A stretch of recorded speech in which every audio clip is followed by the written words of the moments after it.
Salut, c'est Lucille Bélan. C'est compliqué, le podcast passe en mode été avec 2 hors-série. L'un consacré aux histoires d'amour d'été et l'autre au plan cul.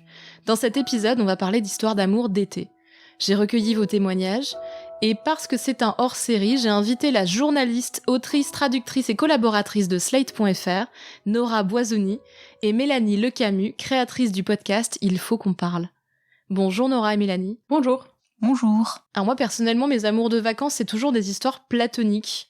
Plus jeune, j'avais le chic pour tomber amoureuse d'un ami d'une cousine, un voisin de mes grands-parents, ou la fille qui venait jouer dehors aux mêmes heures où on jouait dehors. Ce genre d'histoire-là. Mes histoires d'amour de vacances, en fait, finalement, elles ont le goût des histoires que je me fais un peu dans ma tête. Il fait chaud, je lis plus de bouquins que d'habitude, je suis un peu enfermée dans ma chambre, et la moitié de la fiction que je consomme, c'est la fiction que je me fais avec cette personne de la fête de village. Du coup, j'ai le petit frisson qu'on a quand on sait pas si on le reverra un jour, s'il est pas déjà parti, parce qu'on parle pas beaucoup, donc on sait même pas si la personne est encore en vacances en même temps que nous exactement, ou si on trouve le petit frisson aussi qu'on peut avoir quand on se dit est-ce que je vais avoir le courage d'ici la fin de l'été d'embrasser l'autre au moins une fois, ou de déclarer ma flamme, peut-être juste avant de repartir à la maison presque. On a un peu cette image avant que la voiture parte, genre les quelques secondes avant que la voiture parte, qui est déjà pleine de trucs. Très très cinéma, très roman pour ados cette affaire. Donc il y a de la frustration évidemment, mais il y a aussi donc beaucoup de fantasmes, de fiction, de plaisir un peu, de plaisir perso qui rendait ça toujours un peu magique et ça donnait un petit goût supplémentaire aux vacances. Un peu une sorte d'ouverture des possibles comme ça. On se dit je vais rencontrer une star de cinéma en mangeant une glace et je vais réussir à embrasser le fils de la voisine. Et finalement ça m'allait très bien comme ça. J'avoue que c'est un peu toute mon enfance et toute mon adolescence.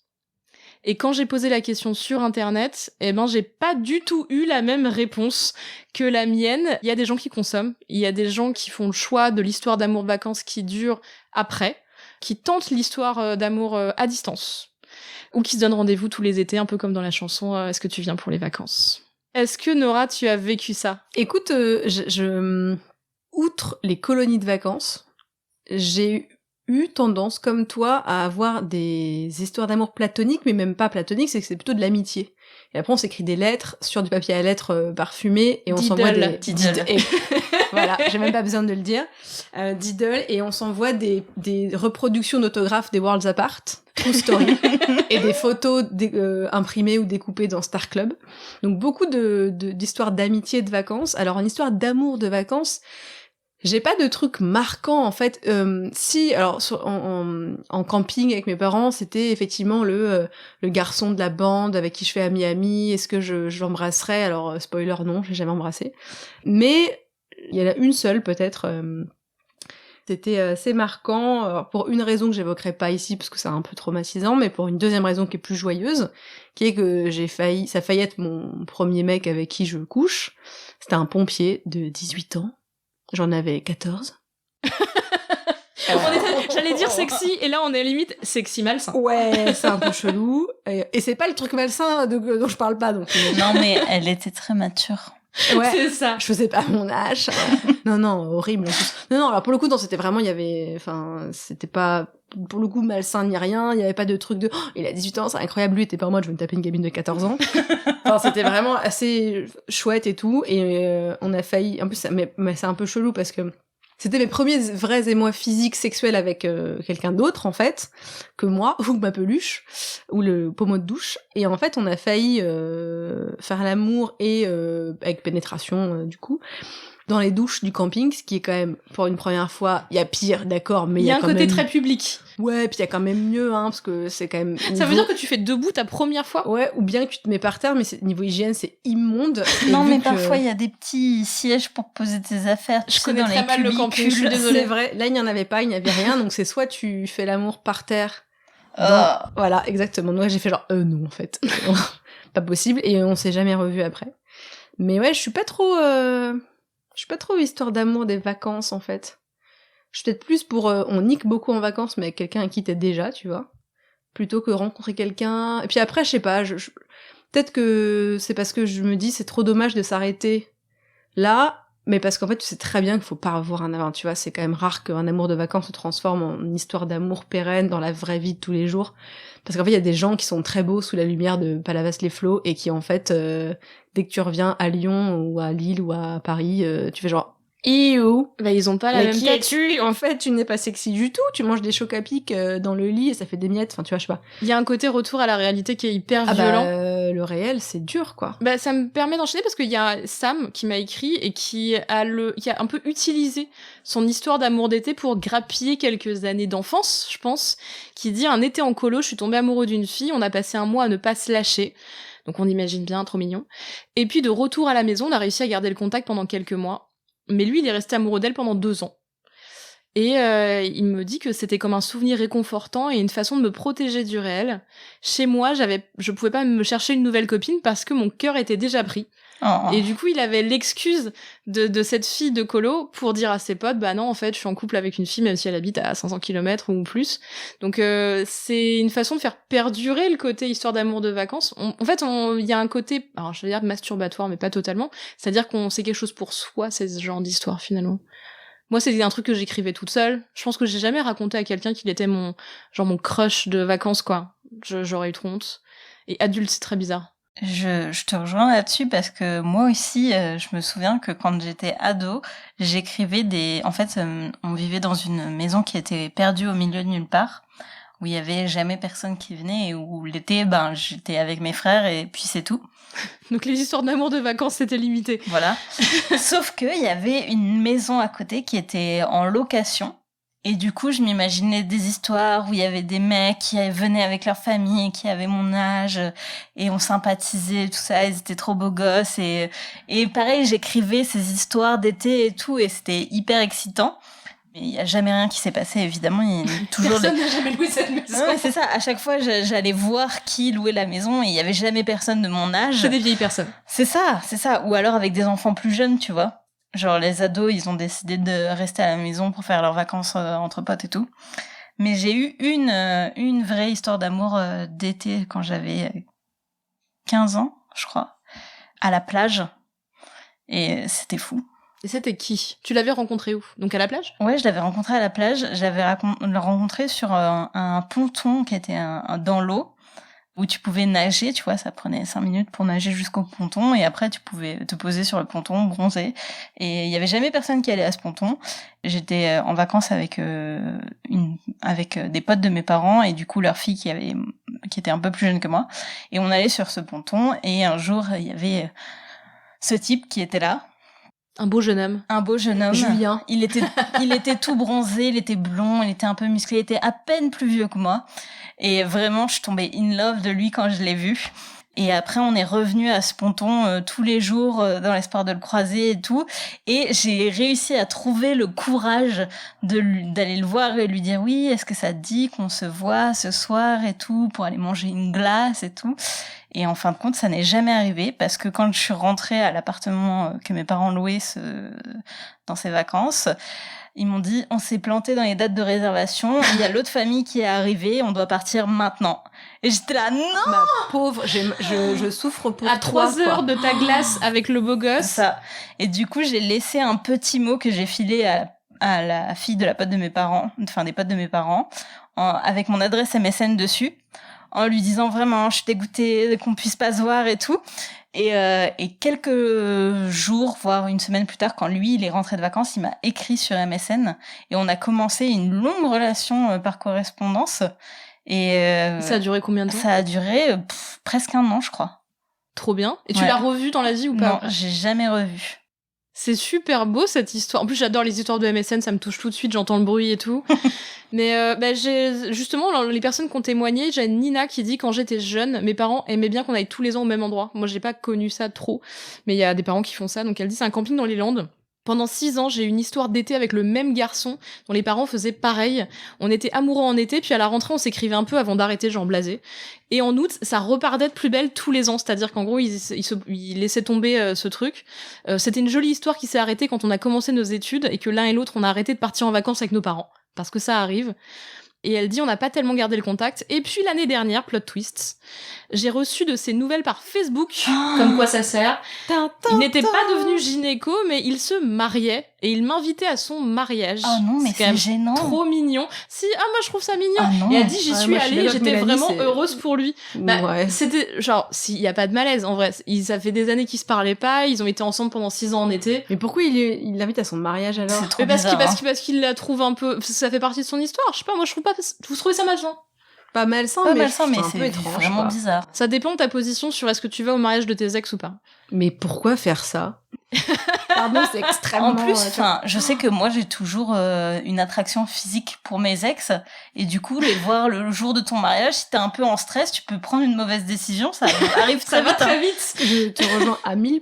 Bah Il y a écoute, des mecs, je me dis, peut-être mais que pourquoi moi, j'ai sorti avec eux? Mais après, je me rappelle le sexe, et je me rappelle, tu vois, ils ont la même tête, je suis là, ah ouais. Donc ouais, je pense que je serais un peu gênante à un mariage, tu vois. Ah bah écoute, alors ça m'est jamais arrivé, je suis jamais allée à un mariage d'ex. Par contre, quand j'ai lu l'histoire de Nina, je me suis dit trop mignon. Enfin, j'ai vu ce côté bisounours et je l'ai décorrélé du sexe.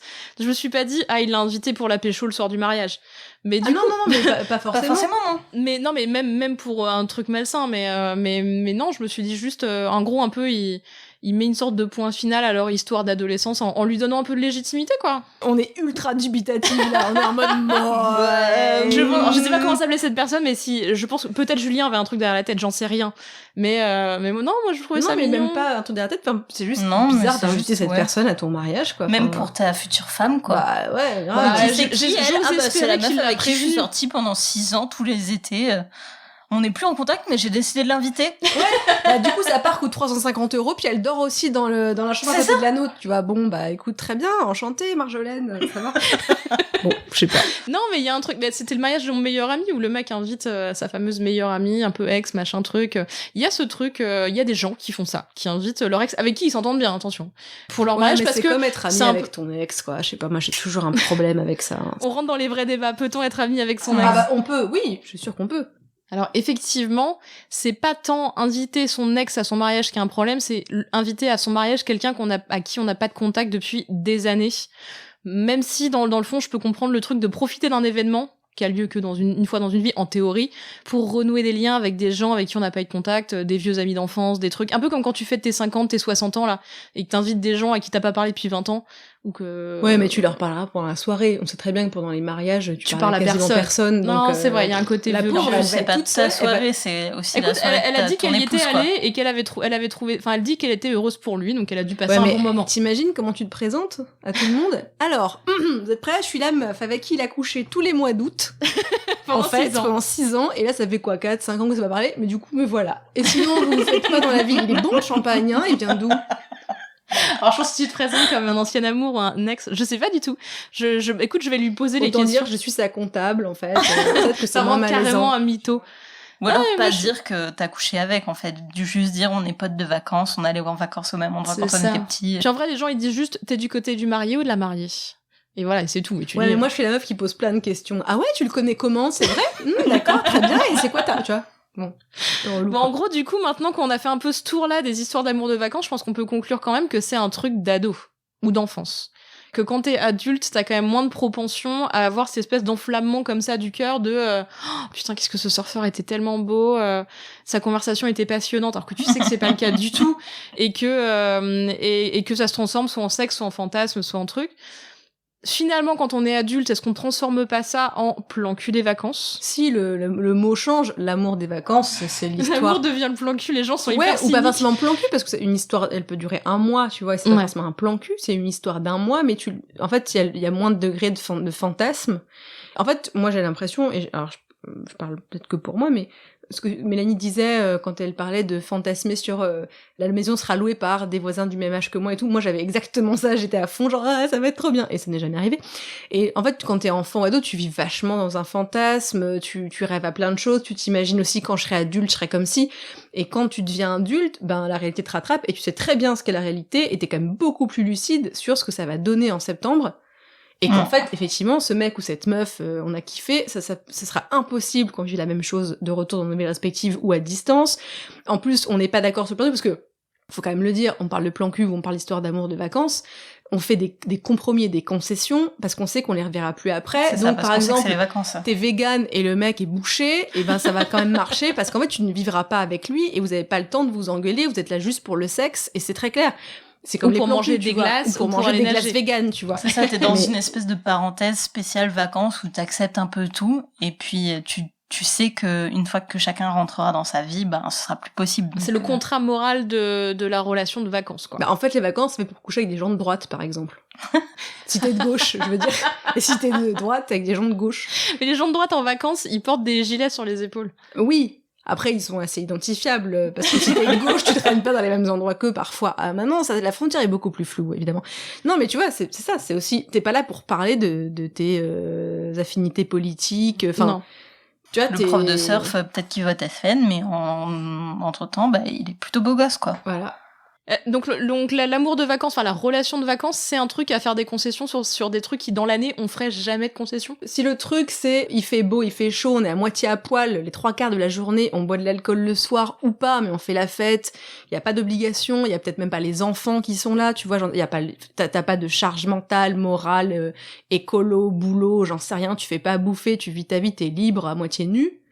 Bah en fait, est-ce que t'as vraiment envie de partir dans des débats enflammés avec le gars ou la meuf avec qui t'as juste envie de niquer pendant 5 heures? Je suis pas sûre. Donc ouais, ton compas moral, il peut un peu disparaître le temps des vacances. C'est pour ça que tu sais que ça ne marchera jamais à la rentrée, parce que tu ne connais pas la personne avec qui t'as passé un mois à baiser, quoi. Et c'est très bien comme ça. Parce qu'il y a le truc du déplacement géographique, de qui est potentiellement toi tu vas refaire 600 bornes dans l'autre sens pour retourner chez toi, et à moins que t'aies envie de t'engager dans une relation à distance qui est quand même assez chiant, il faut en avoir vraiment très envie. Déjà il y a ce truc géographique, mais il y a aussi effectivement ce truc de vie de le prof de surf, est-ce que vraiment on a des trucs en commun alors que moi je suis comptable dans une grande boîte, ou ce genre de choses. Après moi je trouve qu'il y a un côté un peu romantique des gens qui n'ont rien à voir se rapprochent parce qu'ils sont tous en slip de bain. J'aime beaucoup cette idée. T'abolis la frontière de classe, et encore que physiquement, c'est pas vrai. C'est pas vrai. Physiquement, on sait à quoi ressemblent les gens riches, on sait à quoi ressemblent les gens pauvres. C'est pas une généralité, attention, hein. Mais les pauvres se reconnaissent entre eux, les riches se reconnaissent. Enfin, l'habitus, c'est tous les signes extérieurs de classe et de richesse, quoi. Ouais. Donc ton maillot de bain à Decathlon à 15 €, il a pas la même gueule que le maillot de bain RS à 250 boules, quoi. Et peut-être qu'il y a un truc un peu où la meuf qui a un maillot de bain RS va vouloir aller tester le maillot de bain Decathlon, tu vois. Si tu fais du tourisme, c'est la belle et clochard, quoi. non mais j'allais dire, on peut ouvrir sur sur sexy, en fait. C'est en train ouais. de dire ça presque. Très bien. Ah, je vais aller sur la plage des pauvres pour m'encanailler. C'est génial. Il y a même pas des cocktails. C'est super. Tous ces prolos qui on va veulent poser ça. sa serviette soi-même. Ok. Sur le sable. Quoi? Mais vous savez combien elle m'a coûté? Oui, on est classiste. Pourquoi pas. En vrai, j'aime bien ce possible-là. Alors, Ouais, c'est mais- pas un possible que je trouve merveilleux en termes de déontologie, même de politique à titre Bah personnel. si, tu vois, quand je dis que c'est là où tu vas choper des gens qui ont rien à voir politiquement avec toi, c'est En aussi... vrai, moi je sais pas si je me t'as pas regarde de dans le pression miroir à la fin sociale. de l'été en me disant j'ai baisé tout l'été avec un mec d'extrême droite. Tu vois, genre, malgré tout, faut quand même mais pouvoir se bien regarder. sûr, bien sûr, mais tu vois, je veux dire, c'est aussi, comme tu le disais, Mélanie, il y a le côté bulle, et en fait, on est dans une bulle tous les jours dans nos vies, parce qu'on fréquente quand même des gens plus ou moins du même milieu social, enfin, c'est rare d'avoir des gens de tous les milieux possibles, surtout quand t'es dans une grande ville, voilà, dans un certain arrondissement, et ton métier, etc. Et là, c'est l'occasion, effectivement, de rencontrer des gens qui sont pas de ton milieu, que tu ne rencontrerais pas d'habitude, et effectivement de niquer de la riche ou du prolo, et on s'en fout finalement parce que tu niques, donc ça n'a pas de, tu vois. Après, ça peut marcher. différence. Après, ça peut devenir une histoire sur le plus long terme. Mais du coup, est-ce que t'appelles toujours ça un amour de vacances? Bah, moi, j'avais eu ce cas où j'avais participé à une émission sur France Bleu. L'année dernière, j'étais en promo pour un bouquin, et les gens appelaient pour raconter leur histoire d'amour de vacances. France Bleu quoi? France à Paris. Bon, je sais pas quel. C'est pas très drôle. Là. France Bleu national. Je t'avoue, c'était pas France Bleu. Oui, c'était un France Bleu général. Et les gens racontaient leur amour de vacances, et surtout, il fallait donner des conseils pour comment réussir son amour de vacances, comment faire survivre son amour de vacances. Et une personne vraiment âgée au téléphone appelle, un peu vraiment à l'ancienne, genre j'avais l'impression d'avoir ma grand-mère ou mon grand-père au téléphone, et la personne raconte qu'elle avait rencontré la personne avec qui elle s'était mariée, avait passé genre plus de 50 ans de sa vie en vacances, dans le cadre de vacances. J'adore cette idée. Est-ce que c'est possible encore aujourd'hui? Je suis pas totalement sûre, parce qu'en plus on est dans une période, enfin on est dans un état de zapping aussi en vrai. On n'a plus un seul amour de vacances, c'est-à-dire que même si tu télécharges Tinder en arrivant en vacances, potentiellement t'auras pas une seule personne que tu vas rencontrer. Et on n'a plus un seul lieu de vacances aussi. Aussi, Tu vois, nos parents, ils partaient tout le temps en vacances au même endroit. Nous, on dit peut-être que cet été, je vais tester les Maldives. C'est vrai, il y a alors quand on va aux Maldives, mais c'est vrai aussi qu'on part plus un mois. Moi, c'est vrai que quand j'étais ado et jeune, on partait un mois à un endroit. J'ai l'impression qu'on le fait quand même aussi beaucoup moins. On s'investit moins dans son lieu de vacances. Dans ce truc-là. Du coup, on s'investit fatalement moins que les gens qui sont sur place, donc on connaît pas le prénom de la boulangère.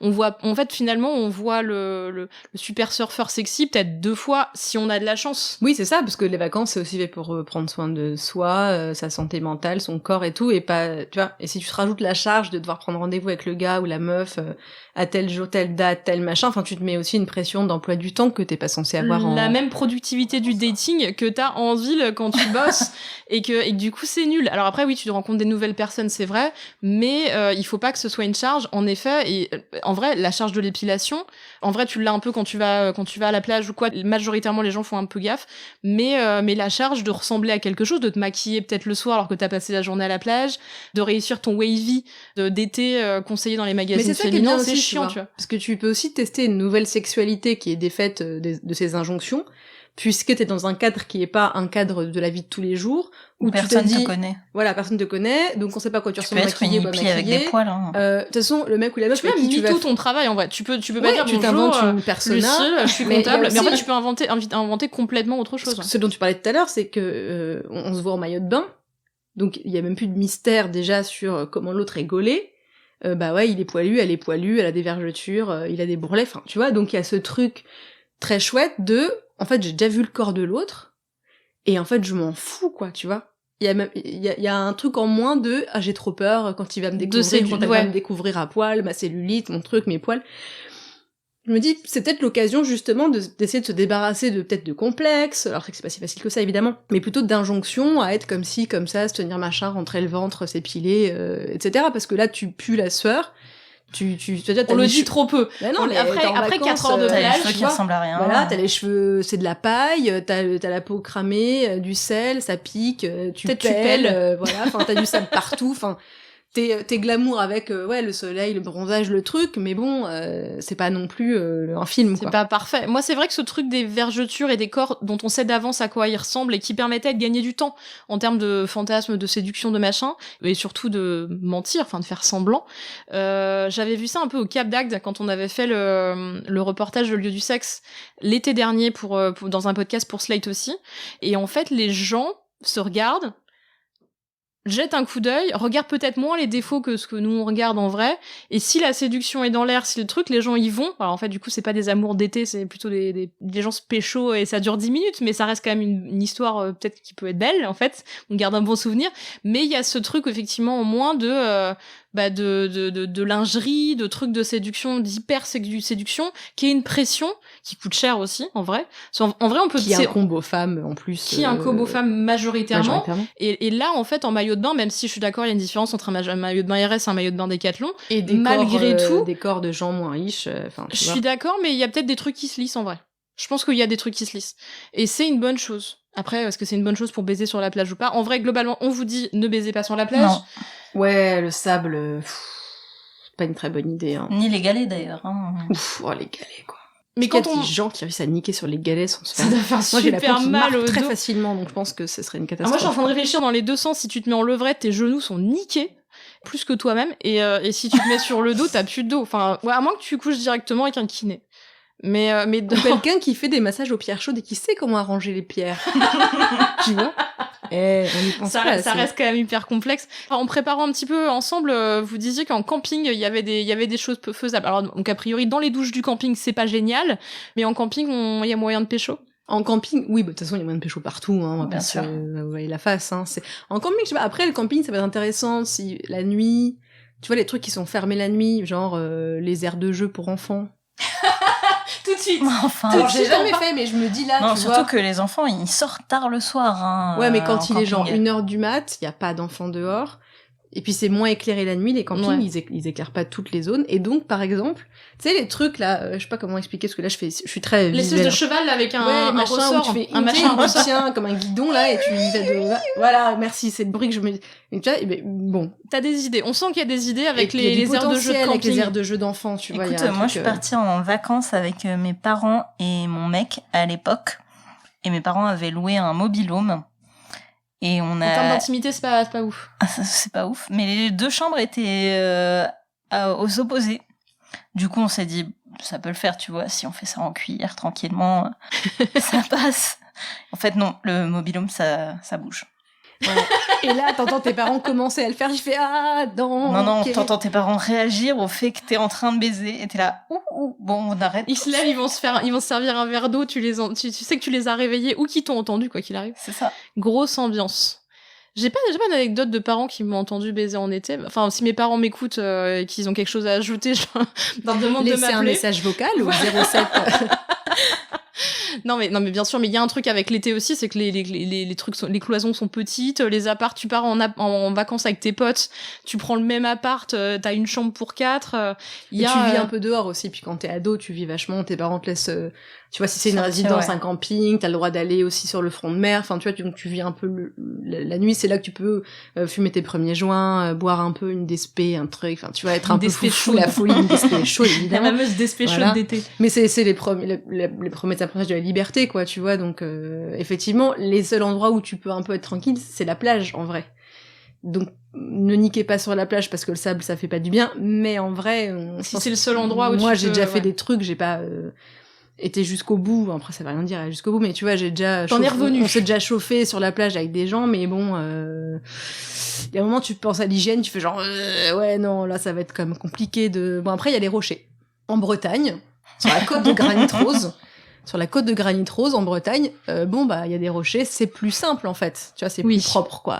Des rochers plats, des rochers où tu peux t'adosser, par exemple. On a fait une liste, en fait, donc on a dit, alors, le plus galère, c'est les galets. Ensuite, il y a le sable. L'eau. Le sel. Hein. Dans l'eau, alors c'est pas incroyable, mais encore une fois, au Cap d'Agde, j'ai vu des gens faire des choses dans la mer. Alors peut-être que c'était des personnes qui avaient une flore génitale particulièrement une lubrification forte. Intense. Et une lubrification au top. Moi, je suis plus forêt. Alors voilà, j'ai découvert. J'avoue. C'est bien la forêt. Hein. Il y a des insectes, non? Alors je suis insectophobe total, mais un tronc, un manteau. Moi, j'aurais peur des tiques, des moustiques. Non, t'as pas le temps, en vrai, les moustiques. C'est des quickies, quoi. C'est des quickies de oui, forêt. De toute façon, c'est une forêt, donc il y a des gens, non, tu vas pas la nuit, à moins que t'aies un trip Blair Witch un peu flippant, tu vois. Moi, je suis terrifiée à l'idée de me perdre dans une forêt et que personne ne me retrouve et que je meure à Fontainebleau ou dans l'Oise, tu vois, ce qui est ridicule. Ce qui est possible, hein. Mais du coup, oui, non, c'est bien. Les quickies en forêt, tu t'arrêtes en voiture sur le bas-côté, en bord d'aire d'autoroute. Et là... Mais encore une fois, la Bretagne. Moi, je vous dis, si mes beaux-parents m'écoutent, le Finistère, ils savent que c'est fantastique. Non, mais ça, les petits chemins de traverse. T'es en voiture, t'as envie de ken, hop, chemin de traverse, hop, il y a toujours une petite forêt ou un petit truc alentour en Bretagne, là. Et puis ouais, un petit quickie, 5 minutes... Donc il y a moyen de se payer m'asseoir sur un tronc 5 minutes avec toi, voilà quoi. Il y a moyen de se payer son amour de vacances avec la personne avec qui on passe le reste de l'année en vrai. Parce qu'on est quand même bronzé, sexy, et lui ou elle aussi. Donc et on a pas les mêmes gens. On a le temps de faire l'amour. C'est vrai que l'été, moi, vraiment, ma libido, elle est au top du top. Hein. Tant qu'il fait pas trop chaud. Il y a une limite, en fait, jusqu'à 27 degrés. C'est ça. Là, après, par exemple, ne me touche plus. Voilà. Grave. Éloigne-toi de moi tout de suite, me dégoûte. Je comprends. Bah du coup, on va finir sur les conseils un peu amour, sexe de vacances du coup. Préparez-vous à voir finir votre histoire à la fin de l'été. Je pense que même si on est très romantique, même si on s'enflamme, même si on est très amoureux, dans la majorité des cas, statistiquement, ça se finit à la fin de l'été. La relation à distance, c'est un autre mode de relation juste. Et on n'est pas tous aptes à se lancer dedans. Et tous les gens, les couples, se sont pas aptes à se lancer dedans. Même si c'est ce que vous désirez, mettez toutes les chances de votre côté en partageant toutes vos coordonnées complètes. Alors époque des MSN, tout ça, mais en vous donnant des rendez-vous virtuels aussi, en faisant continuer en fait les rencontres hors et pas juste en s'écrivant des SMS de temps en temps, parce que sinon ça finit par mourir de sa mort triste. Il faut planifier aussi d'autres rendez-vous dans le futur, faire durer les vacances ailleurs, au moment des vacances de la Toussaint, et puis nourrir régulièrement l'histoire avec des moments partagés au présent et pas juste dans le passé en été, c'est-à-dire faire des visios, faire des photos, se donner rendez-vous sur Animal Crossing, via des séances partagées de films en VOD. Moi j'associe pas du tout sexe et Animal Crossing. Alors je parle de la relation, je parle pas du sexe, je parle pas d'aller faire du sexe sur Animal Crossing, c'est un jeu pour les enfants. Est-ce que ça se fait ça? De sexe sur Animal Crossing. De façon des gens qui se donnent des rendez-vous sur Animal Crossing, ouais. Okay. En confinement, en l'occurrence, c'est un truc qui a été beaucoup fait pour des gens qui étaient pas en couple au même endroit, qui se donnaient rendez-vous à 18h sur l'île de l'un ou l'autre, et qui passaient une sorte de moment avec leurs avatars, l'un assis à côté Mais de on l'autre. peut pas niquer dans Animal Crossing. On peut pas niquer dans Animal Alors Crossing. que dans les Dans les Sims, Sims. En tout cas, continuez de vous créer des souvenirs, que ce soit dans les Sims ou dans la vie, ou voilà, il faut faire durer le truc. Une relation à distance, en fait, ça ne survit pas d'elle-même, ça ne marche pas comme ça. Et encore moins sur les souvenirs juste de l'été. Faites attention à ne pas vous relâcher sur la contraception et les protections diverses. Amour et sexe de vacances, bah, c'est comme le reste de l'année. On fait gaffe à soi et on fait gaffe à l'autre. En été, on continue de se protéger, même si on a les cheveux wavy, on est bronzé et les mecs sont sexy et les filles sont sexy. Bah, malgré tout, capote. On fait attention de pas utiliser la capote qu'on a emmenée toute la journée sur la plage avec nous. On fait attention à son matériel et à la limite, moi, ce que je propose, c'est qu'on prépare une petite trousse qui comporte des capotes, du lubrifiant, parce que, encore une fois, plage, votre pilule, votre contraception habituelle. Des et ovules vaginales. des pour, ovules les vaginales mycoses. au cas où il y a une mycose dans l'été qui se déclare et qu'on ait besoin en urgence de quelque chose. Une petite crème comme ça pour la santé de la vulve. Et puis un petit jouet si c'est votre délire. Et du coup, on accompagne une tous les... petite laine, parce que le soir sur la plage, il fait un petit peu froid un quand petit même. plaid. Du coup, c'est plus une trousse en vrai. Donc, vous préparez votre petit sac week-end pour vos plans baisse de l'été. Prévoyez tout ça, ça coûte pas grand-chose et ça permet d'arriver préparé, quoi. Qu'il y ait une galère ou un truc positif. En tout cas, en vrai, un bon moment un peu râpeux, un peu sableux, un peu été et en vrai le même, mais avec un tout petit peu plus de lubrifiant. Ça peut changer tout au souvenir. Donc, on va continuer sur ce délire. Et puis, l'été, il est question de se créer des souvenirs. Donc, prenez des photos, écrivez-vous des petits mots, faites des vidéos, tout ce qui vous met à l'aise selon la limite de votre image, de ce que vous avez envie de faire, et qui vous réchauffera le cœur quand il fera gris à l'automne. C'est-à-dire que même si l'histoire dure pas, ça fait toujours plaisir de se réchauffer un peu, ça s'utilise pour la masturbation, de penser à son histoire d'été et de faire durer un peu le truc avec soi. C'est chouette d'avoir 2-3 photos. Il n'est pas question de monter un livre de souvenirs des mecs qu'on a pécho pendant l'été, mais Et pourquoi pas et pourquoi pas. En vrai, pourquoi pas. Si on le garde pour soi. On peut faire un crossover, leur faire l'hélicobit, faire un mélange de vidéos et puis faire un montage. C'est toujours des bons souvenirs que tu peux montrer à ton mariage. Là où t'auras invité tous tes ex d'été. PowerPoint. La meuf monte sur scène. Alors, Julien, je voulais juste revenir sur les 6 ans que nous avons passés au mois d'août et toutes ces photos que j'ai prises à ton insu. What? Et là, tout le monde est en mode, qu'est-ce qui s'est passé? Quelqu'un peut appeler la police? Julien, j'ai préparé un PowerPoint. De tes faiblesses et tes qualités sur chaque rapport que nous avons eu. Mais donc faites-vous des souvenirs, c'est le plus important, puis gardez le positif, mais gardez-le pour vous en fait. Ça fait toujours du bien. On respecte l'autre en lui partageant ses sentiments et ses intentions pour la suite. C'est-à-dire que quand on rencontre quelqu'un, même si c'est l'été, même si ça dure 2 semaines, machin, on se dit, écoute, là je suis en vacances 2 semaines. Après je me casse, ou j'ai pas envie de m'engager, ou on se verra que 2 fois, ou 1 fois, ou j'ai envie de te ken tous les soirs. Mais du coup, on est honnête et sincère dès le départ. Ça vaut aussi pour la question de la fidélité, c'est très important. De manière générale, et spécifiquement dans une histoire d'amour de vacances ou de sexe de vacances, on n'est pas venu là pour souffrir. Donc on annonce la couleur dès le début, comme ça tout le monde sait où on va et on évite les dramas. On évite de se rendre compte que le surfeur qu'on a pécho la veille, il a aussi pécho la meuf de la serviette d'à côté, et puis de la serviette d'à côté. C'est toujours mieux quand même et c'est vraiment beaucoup plus clean pour tout le monde. C'est des petites conversations comme ça qui mangent pas de pain et qui sont vraiment pas difficiles à avoir. En plus, c'est genre, je suis là 2 semaines, j'ai envie de m'éclater. Si tu veux t'éclater avec moi ce soir, c'est cool, mais en gros, je vais m'éclater un peu avec tous les gens de la plage s'ils sont sexy. C'est pas très grave de dire ça en vrai, il sait même pas votre vrai nom. Créez-vous un personnage. Donc merci Nora, merci Mélanie. Avec plaisir. Merci à toi. C'était le podcast C'est compliqué hors série de l'été 2020. Merci aussi au merveilleux Benjamin Ours et Aurélie Rodriguez pour la réalisation et le montage. Rendez-vous à la rentrée pour la 4e saison de C'est compliqué le podcast déjà. Si vous voulez témoigner, n'hésitez pas à me laisser un message vocal. Vous pouvez vous enregistrer sur votre téléphone et m'envoyer ce message par mail à l'adresse c'estcompliqué.slate@gmail.com ou m'envoyer un message vocal par WhatsApp au 07 61 76 74 01. N'oubliez pas de me laisser un prénom ou un pseudo, votre âge et éventuellement votre ville. L'adresse mail c'estcompliqué@slate.fr et la chronique hebdomadaire reste toujours d'actualité. Si ce podcast vous a plu, n'hésitez pas à vous abonner, nous mettre 5 étoiles pour nous soutenir, laisser un commentaire ou en parler autour de vous. Tous les autres épisodes sont à retrouver sur slate.fr ou votre application de podcast préférée. Merci à toutes et à tous et à très bientôt.